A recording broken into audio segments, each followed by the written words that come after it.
Hi folks, thank you so much for joining me today. My name's Greg, this is all about candles. I'm your self-proclaimed Canadian candle connoisseur.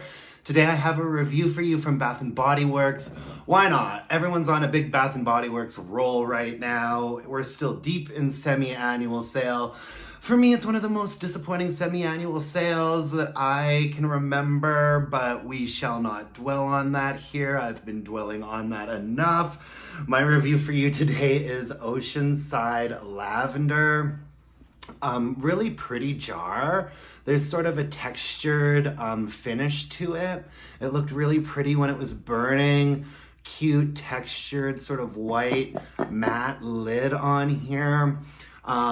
This candle, I am gonna have to eat some crow in this review because when I initially hauled this candle, I really enjoyed how it smelled on cold, and I made some wild predictions.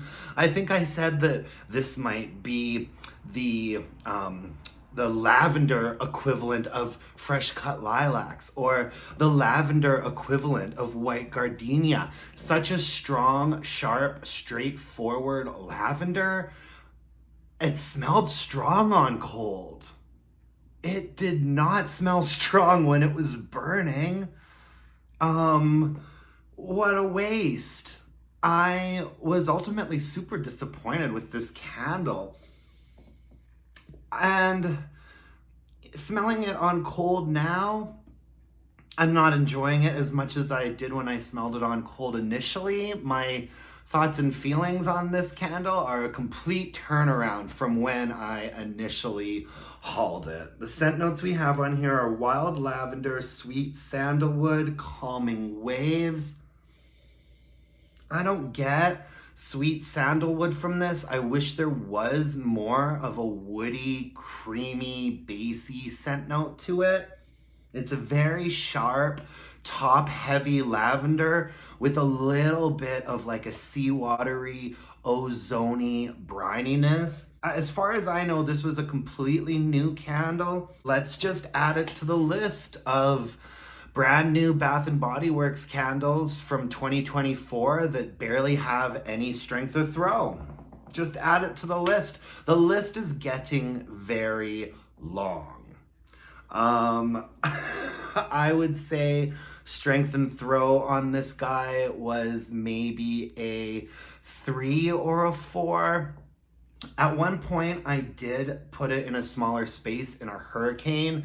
Maybe it got up to a 5, but I didn't particularly enjoy it very much. I mean, this just goes to show you how first impressions can be really deceiving. I thought this was gonna be a powerhouse. I thought that this was gonna become a fan favorite, you know, in the regular rotation of summer candles for Bath & Body Works, a great summery twist on lavender. And it just ended up being none of those things. If you love a lavender candle, I think my favorite lavender candle from Bath & Body Works is Lavender Vanilla.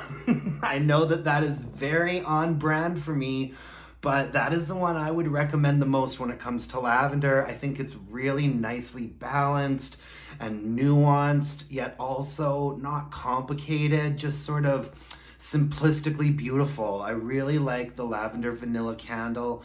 And this was just a letdown. Performance-wise, it did okay. Technically, I burned it all the way down to the wick nickels.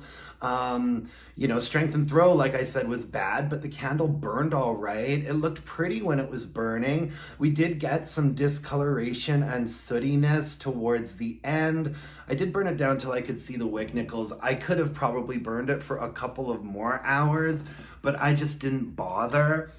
I didn't even bother putting it outside to like lay it to rest. I kind of just called it a day. I found this really frustrating. And I think that, you know, expectations lead to resentment, right? That goes for people and it goes for candles. You know, you need to watch your expectations because sometimes the more excited you are for something, the more you set yourself up for disappointment. And for me, this is just a good reminder of that little life lesson. I don't recommend it. I won't be repurchasing it.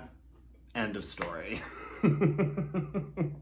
Thank you for joining me today, though.